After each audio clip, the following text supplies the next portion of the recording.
ஆதி என்னும் பராபரையே, அன்பான மனோன்மணியே, ஜோதி எனும் பஞ்சகத்தாலே, சொற்பெரிய கரிமுகனே, தீது நீக்கும் கந்தவளே, திருத்துகின்ற குருநாதர்களே, 18 சித்தர்களே, பண்பான பரமசிவமே, ஓதியே ஜோதிடங்கள் உரைப்பதற்கு நார விந்து வடிவாக நல்ல துணை ஆவீரே.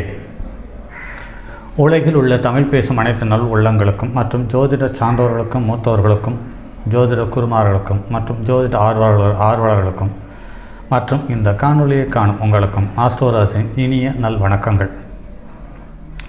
புலிப்பாணி ஜோதிடம் பாகம் 2 தாய் மகளேசல் என்ற நூலிலிருந்து பாடல்களும் பாடல் சார்ந்த தகவல்களும் தொடர் காணொலிகளாக கொடுத்து வருகிறோம். அதில் இன்று பாடல் 123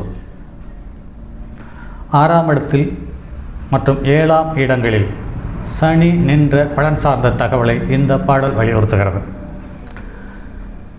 சனி 6இல் நின்ற பலன் ஜன பகைஞன் வெகு பசியன் புசிப்பான் அன்றும் சத்துரு சம்பத்துள்ளோன் ஸ்திரீமோகன் எடுத்துரைத்தேன் தாயே அதுகள் சனி 7இல் நின்ற பலன் சுமையெடுப்பான் பொருளுமுள்ளோன் ரோகி என்றும் ஜென்மனுக்கு கலஸ்திர நஷ்டம் சேய்க்கு விதி நான் உரைத்தேன் மகளே என்று பாடலை முடித்துள்ளார். மகள் தாயிடம் சொல்லுகிறார், தாயே, சனி 6ஆம் வீட்டில் அமர்ந்திருந்தால் ஜாதகன் பொதுமக்களின் விரோதியாயிருப்பான், மிக்க பசியுடையவன், அதற்கேற்ப அதிகம் சாப்பிடுவன், பகைவர்களின் செல்வத்தை பெறுவான், பெண்ணாசை மிகுதியும் கொண்டவன் என்று மகள் கூற அதுக்கு தாய் கூறுகிறார், மகளே, 7ஆம் இடமான ஸ்தானத்தில் சனி அமர்ந்திருக்கும் பட்சத்தில் ஜாதகன் பாரம் தூக்குவனாய் இருப்பான், செல்வம் ஓரளவு உண்டு, நோயாளி, மனைவியை இழக்க நேரிடலாம். இவ்வாறு இந்த ஜாதகனுக்கு பலனை நான் எடுத்துரைக்கிறேன் என்று கூறியுள்ளார். இந்த பாடலில் நிறைய ஏற்ற இறக்கங்கள் வருகிறது. இன்று இருக்கும் நிறைய அரசியல்வாதிகளுக்கு அல்லது சாதனை படைத்தவர்களினுடைய ஜாதகத்தில் சனி 6இல் நின்றிருப்பதை நம்மால் காண முடிகிறது. அதே சமயத்தில் 6இல் நிற்கும் சனி நல்ல பொருளாதார செல்வாக்கை மேம்படுத்தி கொடுத்து உடல்நலத்தில் சின்ன சின்ன கோளாறுகளையும் நெருக்கடிகளையும் தந்துவிடுகிறது, நடைமுறையில் காண முடிகிறது. 7ஆம் இடத்தில் சனி நின்றாலும் 7ஆம் இடத்தை சனி பார்த்தாலும் அது ஜாதகர் ஆணாக இருந்தாலும் பெண்ணாக இருந்தாலும் தான் செய்யும் ஜீவனத்தின் மேல் அதீத அக்கறையோடும் அதீத ஈடுபாடோடும் சுய வருமானத்தோடும் சுய தொழில் செய்வதில் அதீத ஈடுபாடும் அக்கறையும் இருப்பதை நடைமுறையில் காண முடிகிறது. சரி, வாருங்கள் நண்பர்களே. அடுத்து பாடல் எண் 124 8ஆம் இடத்திலேயும் 9ஆம் இடத்திலேயும் சனி நின்ற பலன் சார்ந்த தகவல்களை இந்த பாடல் வலியுறுத்துகிறது. சனி 8இல் நின்ற பலன் ஜென்மனுக்கு நேத்திர ரோகம் பொய்யன் அன்றும் ஜென்மன் மாதுரு பீடையுண்டு துர்சேவனம் மெத்துக்கண் தாயே அதுகள் சனி நிதியில் நின்ற பலன் ஜென்மன் பிறர்க்கு ஆள் அடிமை செய்வான் அன்றும் ஜென்மனுக்கு விதியுண்டு சேயன் விதி நஷ்டப்படி மகளே என்று கூறியுள்ளார். தாயே, 8ஆம் இடத்தில் சனி அமர்ந்திருந்தால் ஜாதகனுக்கு கண் வியாதி உண்டு, அதிகம் பொய் பேசுவான், தாய்க்கு துன்பம் உண்டு, தீய வழிகளில் பிழைப்பு நடத்துவான், பெரும் சோகத்தில் ஆழ்ந்திருப்பான் என்று மகள் கூற அதற்கு தாய் கூறுகிறார், மகளே, சனி 9ஆம் இடத்தில் வீற்றிருந்தால் ஜாதகன் பிறரிடம் வேலை செய்பவனாய் இருக்கிறான், ஆயுள் பலம் உண்டு, ஜாதகன் தந்தைக்கு இழப்பு உண்டு என்று கூறியுள்ளார். இது 8இல் சனி நிற்பது என்பது அந்த குடும்பத்தில் உள்ள அனைத்து நபர்களை விட இந்த அமைப்பில் 8இல் சனி நின்ற அமைப்புடைய ஜாதகர் பலமான அவமானங்களையும் சங்கடங்களையும் இழப்புகளையும் சந்திக்கிறார். அதே சமயத்தில் இவர் இந்த 8ஆம் இடத்திற்கு ஒன்றுக்கு மேற்பட்ட சுபகிரகங்கள் தொடர்பு இருக்கும் பட்சத்திலும் பொருளாதாரத்தில் மேம்பாடு வருகிறதை ஒழிய பலமான அவமானத்தையும் இழப்புகளையும் தருவதென்பது தவிர்க்க முடியாததாக காண முடிகிறது. சரி, வாருங்கள் நண்பர்களே. அடுத்து பாடல் எண் 125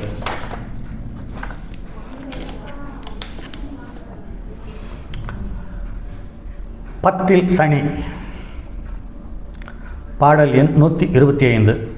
பானு மைந்தன் பத்திலேற பாக்கியவான் நரர்பதிநேசன் அன்றும் பார்மன்னரால் லாபமுண்டு பக்தனென்று தெளிந்தே நிடித்தாயே அதுகள் என்ன தொழிலானாலும் இவன் யூகி செய்யவல்லன் சூரன் அன்றும் துர்க்கடவுள் நேசன் விசுவாசன் மன திடவானடி மகளே என்று கூறியுள்ளார். 10ஆம் இடத்தில் சனி நிற்பது என்பது நல்ல நற்பேறுகளை தந்துவிடுகிறது. அதே சமயத்தில் அரசனின் அன்புக்கு பாத்திரமாக இருக்கிறான் என்பது காண முடிகிறது. இது நடைமுறையில் ஒத்துப்போகிறது. அதே சமயத்தில் நல்ல பக்திமானாக இருக்கிறான். அப்படி இருந்த போதிலும் இவன் 10ஆம் இடத்தில் சனி இருக்க பிறந்தவன். தந்தை வழி தாத்தா சொத்து பூர்வீகம் சொந்த ஊர்களை விட்டு வெளியில் இருப்பவன். சாலச்சிறந்த மனிதர்களில் ஒருவராக வாழ்கிறார். அப்படி இல்லாமல் தந்தை வழி தாத்தா சொத்திலேயே இருப்பது என்பது அவமானத்தையும் சங்கடத்தையும் தந்து விடுகிறார். அதே சமயத்தில் தொழிலில் நல்ல மேம்பாட்டையும் வளர்ச்சியும் தருகிறது என்பது நடைமுறையில் காண முடிகிறது. அதற்கு தாய் சொல்லுகிறார், எந்த செயலானாலும் மதி யோகத்துடன் செய்து முடிக்கக்கூடியவனாய் திகழ்கிறான். அஞ்சா நெஞ்சன் துர் தேவதைகளை வழிபடுகிறான். நம்பியவர்களுக்கு நேர்மையாயிருப்பவன் மன உறுதியுடையவன் என்று கூறியுள்ளார். இது ஓரளவு நடைமுறையில் ஒத்துப்போகிறது. இப்படி 10 சனி இருப்பவர்கள் 5க்குரியவனுடைய தொடர்பும் ராகுவனுடைய தொடர்பும் இருக்கும் பட்சத்தில் இவர்கள் காளி கோயில் புதிதாக உருவாக்கி அதனுடைய பூசாரியாக இருந்து வாக்கு சொல்லும் நிலையில் இருக்கிறார்கள் என்பது நடைமுறையில் காண முடிகிறது. அடுத்து பாடல் எண் 126. 11ஆம் இடத்தில் சனி நின்ற பலன் சார்ந்த தகவலை இந்த பாடல் வலியுறுத்துகிறது. கொடிய சனி 11இல் கொலை களவு உயர்வதைகள் செய்வான். அன்றும் செவிமந்தன் ஆதியோகி கானகத்தே தெரிந்தடைவான் தாயே அதுகள் நெடிய சனி நின்ற ராசி நாதன் திடமாகவே நன்றாய். அன்றும் நெடிய சனி பழம்பெறவே நல்லபடி உரைத்திடுவாய் மகளே என்று கூறியுள்ளார். மகள் தாயிடம் சொல்லுகிறார், தாயே 11ஆம் இடத்தில் சனி அமர்ந்திருந்தால் ஜாதகம் கொலை திருட்டு பிராணிகளை கொள்ளுதல் போன்ற செயல்களை செய்வான். செவிப்புலன் கூர்மையாக இருக்காது. சிற்றின்பத்தை அதிகமாக அனுபவிப்பான். காட்டில் சுற்றித் திரிகிறான் என்று மகள் கூற தாய் கூறுகிறார், மகளே சனி நின்ற ராசிநாதன் பலம் பெறுவதோடு சனியும் பலம் பெற்றிருக்கும் பட்சத்தில் மேற்சொன்ன எதிர்மறை பலன்களுக்கு பதிலாக சிறப்பான நற்பலன்களையே எடுத்துரைப்பாயாக என்று கூறியுள்ளார். இது பொதுவாகவே 3, 6, 10, 11ஆம் இடம் என்று சொல்லக்கூடிய உபஜயஸ்தானங்களில் சனி நின்று சுபக்கிரகங்களினுடைய பார்வை பெற்று அல்லது சுபக்கிரகங்களினுடைய சாரத்தை பெற்று அந்த சுபக்கிரகங்கள் தன்னுடைய ஆட்சி வீட்டில் இருக்கும் பட்சத்தில் இந்த சனியினுடைய திசை ஒரு மேலான பலன்களை தந்துவிடுகிறது என்பது நடைமுறையில் காண முடிகிறது. சரி, பாருங்கள் நண்பர்களே,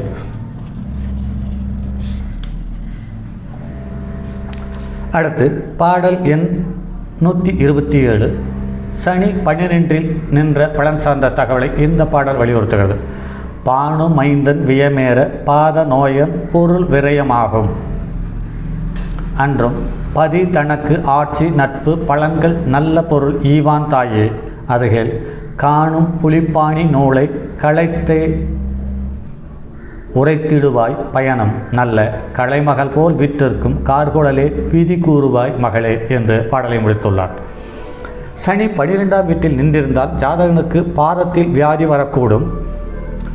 செல்வம் வீண் செலவாகும். சனி 12ஆம் வீட்டில் ஆட்சியாகவோ நட்பாகவோ இருந்தால் பிறருக்கு சிறந்த பொருளை ஜாதகன் தானம் செய்கிறார். கலைமகள் போல் கல்வியில் சிறந்த கருங்குந்தல் கொண்ட அழகு கொண்ட என் மகளே புலிப்பாணியின் இந்த ஜோதிட ஏசல் நூலின்படி ஜாதகனுக்கு இவ்விதம் பலன் எடுத்துரைப்பாயாக என்று பாடலை கூறி முடித்துள்ளார். பொதுவாகவே 12இல் சனி நிற்பது என்பது அவ்வளவு சிலேக்கியமாக நடைமுறையில் காண முடியவில்லை. பலவிதமான சங்கடங்கள்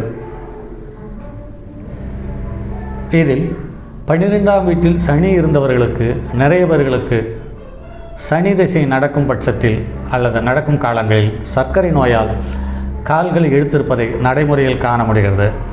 எது எப்படி இருந்தாலும் துலா லக்கணத்திற்கு 6இல் சுக்கிரன் நின்று சனி 12இல் நின்று சுக்கிர திசை நடக்கும் பட்சத்தில் அவர்கள் பலமான சர்க்கரை நோய்க்கு ஆட்பட்டு கால்களை எடுத்திருப்பதை ஒன்றுக்கு மேற்பட்ட ஜாதகத்தில் நாம் கண்டிருக்கிறோம்.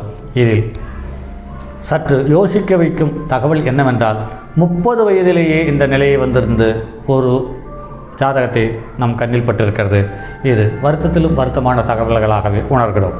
சரி நண்பர்களே, மற்றும் ஒரு பதிவில் சந்திப்போம். அதுவரை உங்களிடமிருந்து விடைபெறுவது உங்கள் அன்பு நண்பன் எம் ராஜரத்தினம். வணக்கம் நண்பர்களே. தங்கமான் மழுவோடேந்தி தன்மதி தலையில் கொண்டோன் மங்கையர் பதிக்கச் சொன்ன மாமொழி ஜோதிடத்தை இங்கு யாம் உரைப்பதற்கோ இமை என்னும் பிழை வராமற்காக்க செங்கன் மால் மருகன் யானைச்சிறன் பதம் காப்பதாமே.